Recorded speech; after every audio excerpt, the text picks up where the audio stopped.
자, 안녕하십니까. 하이퍼림입니다. 자, 이번 시간에는 재외국민 전형 3년 12년 특례 전형의 지필고사, 필답고사에 대해서 설명을 좀 드리도록 하겠습니다. 아마 지금쯤 이제 7월 초에 원서 접수가 진행이 되기 때문에 많은 분들이 바쁘게 시간을 보내시고 계실 것 같습니다. 그 중에서 특히 무엇보다도 지원 대학과 학과 결정, 더군다나 특례는 아시는 것처럼 지원 대학과 학과에 따라서 전형이 다양해요. 그렇죠?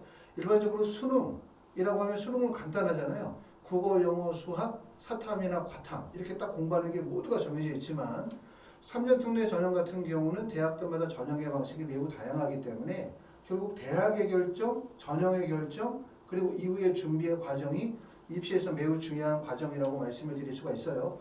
그렇기 때문에 지금 영상을 촬영하는 시기가 4월 초이기 때문에 지금서부터 남은 3개월 정도 기간 동안에 어떤 준비를 어떻게 하느냐 매우 중요하다고 말씀을 드릴 수가 있습니다. 자, 구체적으로 이제 필답고사의 출제 범위, 대학별 전형 방법, 실제로 어떻게 준비하는 게 입시에 유리한 건지 재외국민 3년 특례 전형에 초점을 두고 자세히 한번 설명을 드리겠습니다. 자, 첫 번째는 전형 유형을 한번 살펴볼 필요가 있어요. 아시는 것처럼 3년 특례 전형은 제일 위에 서류 또는 서류 면접고사를 실시하는 학교들이 있고 필답고사를 실시하는 학교들이 있어요. 그 다음에 마지막으로는 면접고사를 실시하는 학교들이 있다. 이렇게 세 가지로 구분이 되어지는데 물론 요즘에는 추세가 서류평가 전형의 대학들이 늘어나고 있는 추세는 맞지만 3년 특례 전형의 특징이 중도 귀국자 또는 외국에서 고등학교를 다 졸업하고 들어오시는 분들 또 고등학교 유형에 따라서 IB 디플로마 학교도 있고 A레벨 학교도 있고 그 다음에 로컬도 있고 또 학생들이 표준학력 지표가 준비가 가능한 지역에 사시는 분들도 계시고 또 국가나 지역적으로 표준학력 지표가 어려우신 분들도 있다 보니까 결국은 서류, 지필, 면접의 3단계의 전형의 방식은 그대로 유지가 될 가능성이 높아요. 하지만 서류 전형의 대학들이 늘어나고 있는 추세에 있다 이렇게 보실 수가 있고요. 서류 평가 방식으로 선발하는 대학은 성균관대, 서강대, 중앙대, 이화여대, 한국외대, 국민대, 서울여대, 덕성여대, 고려대, 세종, 동덕여대, 숭실대학교 이 대학교가 서류평가 전형의 대학입니다. 서류평가 전형의 대학이 얼마나 많이 늘었냐 하면은 예전에는 특례 전형 6개를 원서를 쓰게 되어지면 사실 서류평가 전형의 원서를 쓸 수 있는 학교가 한 4개 정도밖에 안 돼요. 그러다 보니까 2개를 반드시 필답고사를 병행할 수밖에 없고 그렇기 때문에 필답고사를 보는 학생들이 상위권 학생들이 필답고사를 볼 수밖에 없었다. 그래서 예전에 같은 경우는 한양대학교도 필답고사를 보고 그 다음에 고려대 자연계도 필답고사를 보다 보고 또 그 위로 더 올라가면 성균관대학교도 예전에는 필답고사를 봤었잖아요. 그렇기 때문에 결국은 요즘에는 서류평가 전형이 많이 늘다 보니까 서류평가 전형의 원서를 쓰는 학생들이 굳이 필답고사를 볼 이유가 없어진 거예요. 더군다나 올해 같은 경우는 숭실대학교도 서류평가 전형에서 필답고사로 넘어갔으니까 필답고사는 첫 번째 상위권 대학이 다 필답고사야. 참 서류 전형이. 연세대, 고려대, 서강대, 성균관대, 한양대, 중앙대까지가 다 서류 전형이죠. 그리고 또 낮은 대학, 그거보다 조금 더 낮은 대학이라고 할 수 있는 이화여대나 한국외대나 숭실대나 국민대도 마찬가지로 서류평가 전형이고 그리고 조금 더 낮은 대학이라고 할 수 있는 서울여대나 덕성여대나 동덕여대 또는 고려대 세종도 서류 전형의 원서를 지원하기 때문에 서류평가 전형 안에서 6개의 원서 지원이 서류평가 전형 안에서 상중하의 원서 지원이 다양하다. 그래서 꼭 여러분들이 아셔야 되는 게 올해 특히 2024학년도에는 많은 학생들이 서류 전형으로 몰릴 수밖에 없다. 그러므로 어디가 기회가 된다? 필답고사가 기회가 된다.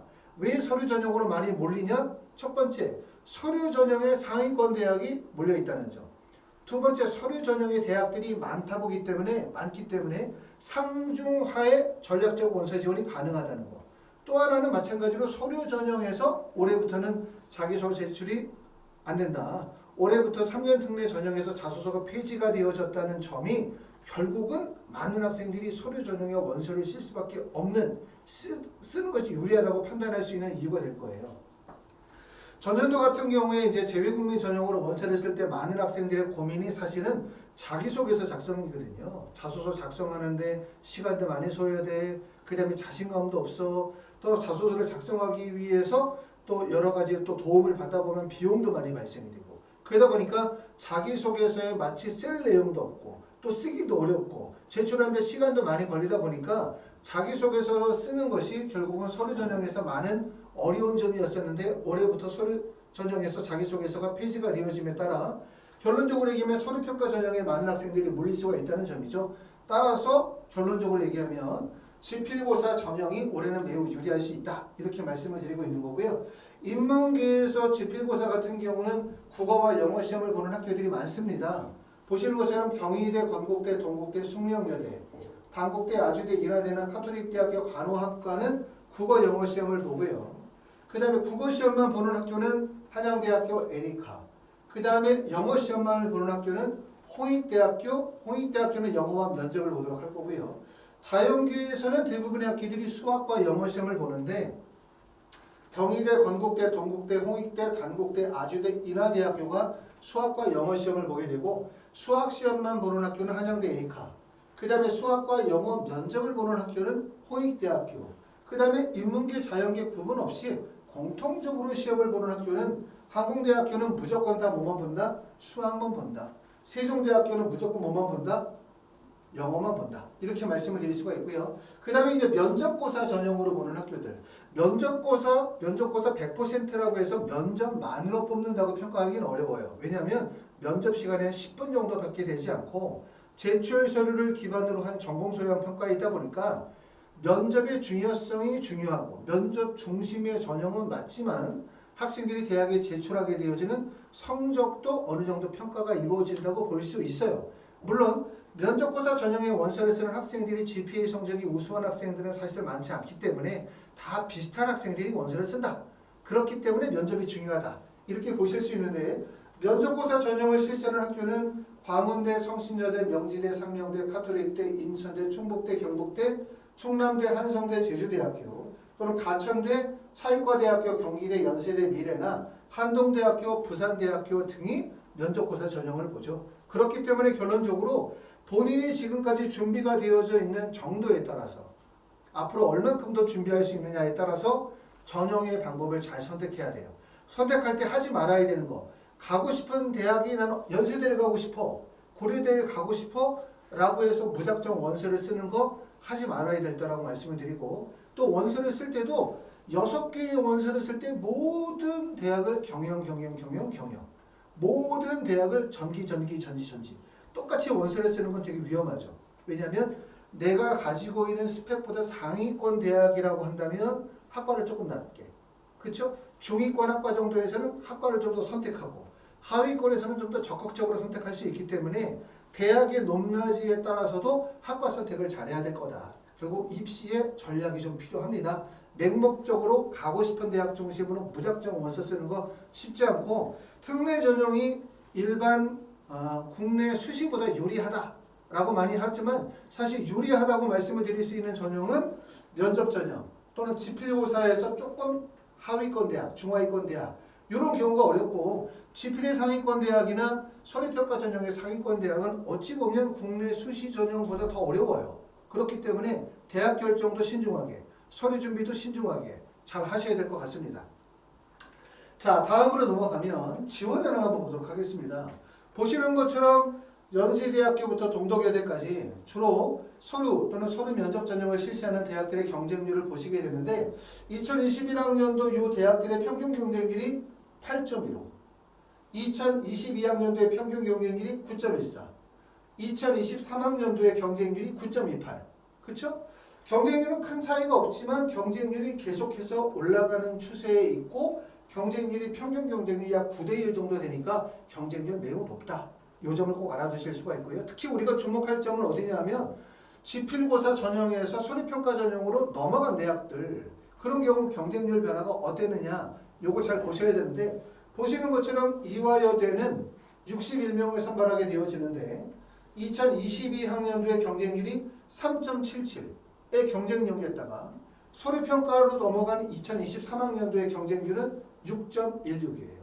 한국외대 같은 경우도 2022학년도에 지필고사를 볼 때는 5.30의 경쟁력이었는데 2023년도에 서류평가 전형으로 넘어가면서 경쟁률이 8.36으로 경쟁률이 급격하게 상승을 했고, 국민대학교도 보면은 6.02에서 8.27이기 때문에 경쟁률이 급격하게 올랐어요. 그러면 숭실대학교는 올해 어떻게 될까? 전년도의 경쟁률이 3.77이기 때문에 아무리 안 돼도 적어도 6대1이나 7대1 정도의 경쟁률이 될 가능성이 높기 때문에 거의 2배 정도 경쟁률이 상승할 가능성이 높다.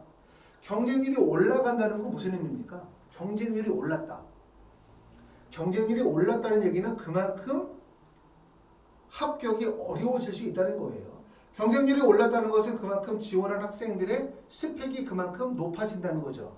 내신 등급이나 아니면 스펙의 평균값이 상승한다는 뜻이기 때문에 결국은 무슨 얘기냐면 인하대학 이화여대나 한국외대도 2022학년도에 이화여대 한국외대와 2023년도에 이화여대와 한국외대는 다른 대학이라는 얘기예요. 결국은 지필고사를 전형을 하다가 서류평가 전형으로 올라가면서 경쟁률이 급등했기 때문에 그만큼 대학의 위상도 급등한 거고 합격도 그만큼 어려워졌다 이렇게 보시는 게 좋아요. 그렇죠? 경쟁률이 올라가면 그만큼 경쟁률이 치열해진 거고 그만큼 합격이 불리할 수밖에 없다는 점을 말씀을 드리고 아까도 말씀드렸던 것처럼 서류평가 전형의 대학들을 많은 학생들이 희망한다. 왜 희망한다? 좋은 대학 여기 다 있으니까. 두 번째, 자기소개서 안 쓰니까 원서 지원도 어렵지 않아. 세 번째, 대학 자체가 수시 원서 지원에 6개를 하게 되어지는데 대학의 폭이 넓기 때문에 이 중에 상중하의 원서 지원이 가능하다는 얘기예요. 그렇기 때문에 틀림없이 2024학년도에는 서류평가 전형의 대학들로 학생들이 원서진이 많이 몰릴 겁니다. 많이 몰리면 어떤 일이 벌어지냐. 보시는 것처럼 이화여대, 한국외대, 숭실대, 국민대처럼 경쟁률이 크게 상승할 가능성이 높기 때문에 오히려 올해는 어디가 기회가 된다? 바로 필답고사 대학을 노려라. 이렇게 제가 꼭 말씀을 드리고 싶고 필답고사 대학은 지금 보면 경희대학교부터 시작해서 단국대학교까지 경쟁률을 보면 5.47, 5.57, 5.67이에요. 그러니까 서류 전형의 경쟁률이 약 9대1. 그 다음에 지필고사의 경쟁률이 5대1. 엄청 경쟁률이 차이 나는 거죠. 그만큼 합격 가능성이 필답고사일 때 훨씬 더 유리한 거예요. 많은 분들이 필답고사 생각할 때 이런 말 하죠. 아, 우리 애는 학교 성적 별로 안 좋고 그 다음에 SAT나 AP나 뭐 IB 이런 성적 별로 좋지 않은데 필답고사로 대학을 가야 되는 건 맞는데 필답고사를 준비를 안 했어. 그 전혀 준비가 없고 남은 기간이 이제 불과 한 달, 두 달, 세 달밖에 남지 않았는데 어떻게 준비하지? 이런 걱정하시는 분들 계시죠. 그건 맞습니다. 맞습니다. 필답고사가 준비 시간이 많이 소요되는 건 맞고 내가 준비를 지금까지 못했다면 잘못하신 건 맞아요. 하지만 말씀드렸던 것처럼 필답고사가 서류 전형보다 유리한 이유는 특히 2024학년도에 일부 대학들이 서류 전형으로 넘어가면서 또 2024학년도에 자기소개서를 미제출하게 되어짐에 따라 서류 전형 쪽으로 많은 학생들이 넘어가고 필답고사의 경쟁률이 낮아지고 필답고사의 전체적인 합격의 성적이 낮아질 수밖에 없어요. 그렇기 때문에 결국은 예전에는 필답고사 준비할 때 6개월이면 걸렸다. 6개월 정도 빡세게 공부해야만 합격했다. 이렇게 얘기하면 2024학년도에는 그거보다 더 짧은 시간, 다시 말하면 6개월이 아니라 3개월이나 4개월만 공부해도 예전에 6개월 공부해서 합격한 대학을 붙을 수 있다. 이런 논리가 될 수도 있는 거예요. 그렇기 때문에 저는 필답고사를 좀 더 적극적으로 하라고 말씀을 드리고 이전의 영상에서도 말씀을 드렸었던 것처럼 필답고사를 조금 더 확장을 시키면 내가 수학과 영어 공부를 한다. 아니면 국어와 영어 공부를 한다. 이걸 조금 더 확장을 시켜서 7월 달에 필답고사 보고 그러고 난 다음에 11월 달에 수능 시험을 보고 수능 체제를 충족할 수 있다면 수시 전형에서 상위권 대학 또는 의학 계열 쪽에 지원도 가능하다는 점을 꼭 말씀을 드리고 싶습니다. 어차피 7월에 필답고사 시험 보시고 난 다음에 8월 말이나 9월 초에 합격자 발표가 난다 하더라도 9월 달에 대학 가는 거 아니에요. 어차피 대학은 내년도 3월 달에 가기 때문에 8월부터 시작해가지고 내년 3월까지 공백이 발생이 되거든요. 그러니까 그렇게 시간을 보내지 말고 말씀드렸었던 것처럼 우리가 7월 정도의 필답고사 시험을 보고 그 다음에 11월에 수능에서 최저 총적을 하고 난 다음에 상위권 대학을 목표로 삼는다면 여러 가지 면에서 전략적으로 좋은 전략이 되지 않을까라는 생각을 합니다. 자, 학원에서 진행하는 필답고사 파이널 특강에 대해서 한번 설명을 좀 드려보도록 하겠습니다. 자, 학원에서 진행하는 필답고사 파이널 특강은 실전반이 6월 5일 월요일날 개강해서 약 4주. 그 다음에 파이널 번은 7월 4일부터 시작해가지고 시험 직전까지 이렇게 진행이 되어져요. 그리고 요 점에 꼭 하나 덧붙이면 이렇게 일정은 나와 있어요. 학원에서 실전반이나 파이널반이라고 일정은 나와 있지만 첫 번째, 현재도 지필고사 수업이 진행이 되고 있다. 학원에서 지필고사, 특례, 재수반이 운영이 되고 있고요. 또 외국에 계시는 분들은 화상이나 줌 수업, 또 지방에 계시는 분들은 줌을 이용해서 필답고사, 지필고사 수업 준비가 이루어지고 있다는 점 말씀을 드릴 수가 있고요. 수업의 구성은 두 가지 방식입니다. 한 반에 약 5명 정도 소수 수준별 수업. 그 다음에 학생 맞춤 1대1 과외식 수업을 진행하는데 특례가 가지고 있는 특징이 있죠. 특징이 뭐냐면 첫 번째, 학생들마다 수준 차이가 매우 크다는 점. 내가 만약에 어떤 학생이 경희대 반이다, 건국대 반이다. 그래서 건국대 반이나 경희대 반에 들어간 학생이라고 해서 모든 학생이 건국대나 경희대학교에 합격할 수 있을 정도의 비슷한 학력 수준을 가지고 있는 게 아니잖아요. 그렇죠?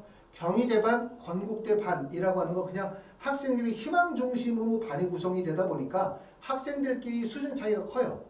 또 하나는 여러 나라에서 다양한 고등학교에서 다양한 교과 과정을 이수한 학생들이 동일한 대학의 원서를 쓰다 보니까 학생들끼리의 학력 차이가 클 수밖에 없어요. 그러다 보니까 특례 같은 경우에 여러 명에서 수업을 진행을 하다 보면 수업의 진도가 안 맞아, 수업이 만족스럽지가 않아, 모르는 내용을 수업을 해, 아니면 다 아는 내용만 해. 이러다 보니까 사실 학원들이 그냥 지필고사 문제풀이 중심으로 진행을 할 수밖에 없어요. 그다음 잘 안 맞는다는 얘기예요. 그래서 하이퍼리뷰에서는 한 반에 인원 5명 정도의 소수 수준별 수업 또는 1대1 개인 과외식 수업을 병행을 해서 짧은 기간 동안에 가장 효율적으로 수업의 효과를 낼 수 있는 방법으로 수업을 한다. 이런 말씀입니다. 자, 과목별로 보면은 수학 같은 경우는 수업이 어떻게 되냐면 월요일서부터 금요일까지 3시간씩 해서 5일간 총 15시간. 오전 수업 10시부터 12시 50분까지 진행을 하는 겁니다. 그래서 3시간씩 5일 15시간 수업을 하고요. 점심 식사하고 난 다음에 영어 수업은 2시부터 5시까지 3시간씩 4일, 영어는 3시간씩 4일 12시간, 수학은 3시간씩 5일 15시간의 수업을 진행을 하도록 합니다. 자연계는. 자, 그리고 인문계 같은 경우는 국어가 3시간 곱하기 5일 15시간, 영어는 3시간 곱하기 4시간, 그쵸, 4번, 그래서 12시간 수업을 진행을 하도록 해요. 이렇게 수업을 하고, 수업을 하는 방식이 어떤 방식으로 진행을 하냐면 첫 번째는 내가 만약에 자연계라고 예를 들어 봅시다. 자연계로 첫 번째는 나는 그룹 수업만 듣겠다. 그러면 오전에 10시부터 12시 50분까지 수학 수업 3시간을 수업을 듣겠죠. 그리고 점심 식사하고 난 다음에 2시부터 5시까지 영어 그룹 수업을 듣는 거예요.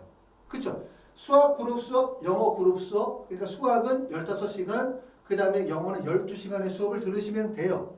자, 그런데 나는 수학은 그룹 수업이 맞아. 근데 영어는 개인 수업으로 가고 싶어. 그룹 수업을 하니까 너무 시간이 많이 소요돼. 그리고 진도도 잘 안 맞을 것 같고, 나는 영어를 좀 잘하는 편인 것 같고, 또는 영어를 잘 못하는 편인 것 같고, 영어는 어찌됐든 그룹 수업보다 개인 수업으로 하는 게 좋겠다. 그러면 수학을 그룹 수업으로 듣고 영어를 개인 수업으로 연계해서 수업을 들으시면 돼요. 아셨죠? 개인 수업은 선생님하고 1대1 개인 과외식 수업을 하는 거고, 보통 한 번 할 때 2시간 정도 단위로 일주일에 한 번 하셔도 되고 일주일에 2번을 하셔도 돼요. 이런 선택도 가능하고요. 두 번째 또 어떤 선택을 하실 수가 있냐면, 야, 나는 수학을 그룹 수업을 들으려고 하는데 수학이 좀 어려워. 따라가기가 어려워. 진도 소화가 안 돼. 그룹 수업을 하는 것보다 수학은 1대1 수업을 하는 게 좋겠어. 라고 하면 영어를 그룹 수업을 하고 수학은 그냥 1대1 개인 과외식 수업을 진행을 하는 거예요. 수학을 오전 시간에 1대1 수업을 듣고, 그러고 난 다음에 오후 시간에는 영어를 그룹 수업을 듣는 방법도 가능하고요. 또 나는 그냥 수학만 듣고 싶어. 영어는 그냥 괜찮아. 그러면 학원에서 오전 시간에 수학 수업만 듣고, 그러고 난 다음에 영어 수업을 듣지 않고 수업 이후에 그냥 자습을 하면 되겠죠, 학원에서. 이런 방법도 가능한 거고요. 여러 가지 선택들이 가능해. 또는 나는 그냥 학원에서 그룹 수업 듣지 말고 그냥 1대1 수업만 진행하고 싶다. 그러면 오전에 수학을 1대1 수업으로 듣고, 그 다음에 오후 시간에 그냥 영어를 1대1 수업으로 병행하는 방법도 가능하고, 또는 나는 그냥 수학만 1대1 수업으로 가능하다. 모든 선택이 가능합니다. 모든 선택이. 아까 말씀을 드렸었던 것처럼 가장 안 좋은 케이스는 한 반에 10명 정도에서 그룹 수업으로 해서 그냥 수업을 1, 2, 3, 4, 5, 6, 7교시에서 쭉 수업을 듣는 거예요. 그렇게 수업을 듣다 보면 말씀을 드렸던 것처럼 특례는 여러 가지 특성상 학생들끼리 진도도 안 맞고 수준도 안 맞고 그러다 보니까 학원에서 수업할 수 있는 게 대부분 다 기출문제 풀이밖에 안 된다. 이런 말씀입니다. 거기에다가 이제 하이포립에서 진행하는 프로그램이 하나가 학습 관리 프로그램입니다. 자, 우리가 특례로 해서 우리가 대학별 시험을 준비한다. 많은 분들이 요즘에 이제 전화 오시는 내용들 보면 국내로 입국하는 시기가 언제냐 이렇게 물어보면 빠른 분들은 5월 중순, 좀 늦은 분들은 6월 중순에 들어오세요. 자, 그럼 6월 중순에 들어오면 우리가 필답고사 시험까지 약 4주 정도 시간이 될 것 같고 5월 중순에 들어오면 약 2달 정도 시간이 될 수 있을 것 같아요. 그럼 길어봤자 한 달, 2달밖에 안 된다는 얘기죠. 그럼 한 달, 2달 정도 동안에 열심히 공부해서 목표하는 대학에 합격할 수 있는 전략은 뭘까? 자, 생각해봐요. 한 달이나 2달 정도 집중적으로 공부해서 합격할 수 있는 방법은 뭘까? 그럼 첫 번째 떠오르는 방법은 학생의 수준에 맞는 수업, 학생의 학습의 단계에 맞는 수업, 또 학생에게 공부를 많이 시킬 수 있는 프로그램이 반드시 필요하잖아요. 그렇죠? 체계적인 관리가 필요하죠. 학원에 와서 그냥 10명 앉아있는데 대충 수업 듣다가 수업 끝나면 쫙 가가지고 친구들하고 맨날 놀고 이런 거 아니라 아침부터 저녁 때까지 체계적인 학습 관리가 반드시 필요하거든요. 그래서 학원에서는 이런 학습 관리 프로그램을 진행합니다. 그래서 여러분들이 선택하실 수 있는 프로그램은 말씀드렸던 것처럼 그룹 수업 또는 그룹 수업과 개인 수업을 접목하는 방법 또는 개인 수업만 하는 방법 그러면서 학습 관리를 병행하는 방법 여러 가지 프로그램이 가능합니다. 자, 학원에서 진행하는 학습 관리 프로그램은 현재 이제 특례 재수생들이 지금 학원에서 운영이 되어지고 있는데요. 오전에 8시나 오전에 9시 정도까지 학원에 등원하시고 저녁에 9시나 10시까지 학원에서 공부하도록 하고 그러면서 이렇게 개인별 자습실이 배정이 되어집니다. 수업 시간에 수업 듣고 그러고 난 다음에 수업 끝나고 나면 자습실로 이동해서 예습하고 복습하고 공부 확인받고 그러고 난 다음에 모르는 내용들이 있으면 선생님들이 계시니까 1대1로 또 질문도 받아요. 그렇죠? 그리고 토요일이나 일요일날 같은 날은 실전 모의고사 풀이를 진행하니까 모의고사 풀고 그 내용을 바탕으로 해서 상담하고 상담을 통해서 공부의 향상에 따라서 지원 대학을 결정하는 과정들이 진행이 될 거고 학원에 들어오면 휴대폰이나 태블릿 그 다음에 노트북의 사용은 제한하거나 또 학습에 도움이 될 수 있도록 잘 관리해 나가도록 할 거고요. 또 학원에서 아침부터 저녁 때까지 계시는 분들은 신청을 하시면 학원에서 급식이 제공이 됩니다. 그러면 식사 문제 해결되시고요. 또 외국에서 들어오시는 분들 이런 같은 분들은 기숙사가 별도로 제공이 되기 때문에 내가 기숙사도 필요하다 이런 분들은 미리 예약하시면 됩니다. 자, 수업은 말씀을 드렸었던 것처럼 6월 초부터 시작해서 실전반부터 시작을 하지만 일찍 들어오시는 분 다 5월 초부터 들어온다, 5월 중순부터 들어온다 라고 하면 그 들어오는 시기에 맞게끔 프로그램을 짤 겁니다. 또 나는 6월 중순에 들어오시겠다 라고 하시면 그 시기에 맞춰서 프로그램을 짜도록 할 거예요. 그렇기 때문에 자, 특례 지필고사로 국어나 수학이나 영어 또는 생명과학이나 화학과 관련된 이런 수업들이 필요하신 분들은 저희 하이퍼리뷰에 전화 주시고 그러면 제가 카톡 아이디 알려드리고 그럼 카톡으로 말씀 나누고 그리고 수업 프로그램 짜고 입국하는 시기 결정하고 그 다음에 수업 프로그램과 기숙사까지 결정 다 하시고 그리고 이제 딱 예약하시고 나중에 이제 입국하시면 바로 들어오는 시기부터 수업이 학생의 수준에 맞게끔 체계적으로 관리되어져서 진행하도록 그렇게 할 겁니다. 자, 이렇게 해서 이제 지금까지 말씀을 드렸었던 얘기는 3년 특례, 12년 특례 전형에서 지필고사 수업에 대해서 말씀을 드렸고요. 학원에서 지필고사로 수용할 수 있는 학생들은 대략적으로 한 30명 정도 수용할 수가 있습니다. 지금 이제 현재 학원에서 수업을 하고 있는 학생들이 있기 때문에 그래서 30명에 한정해가지고 예약 접수를 받도록 할 거고요. 이에 대해서 궁금한 점 있으신 분들은 전화 주시면 제가 간단히 상담을 드리고 자세한 내용은 카톡을 통해서 설명을 드리도록 하겠습니다. 감사합니다.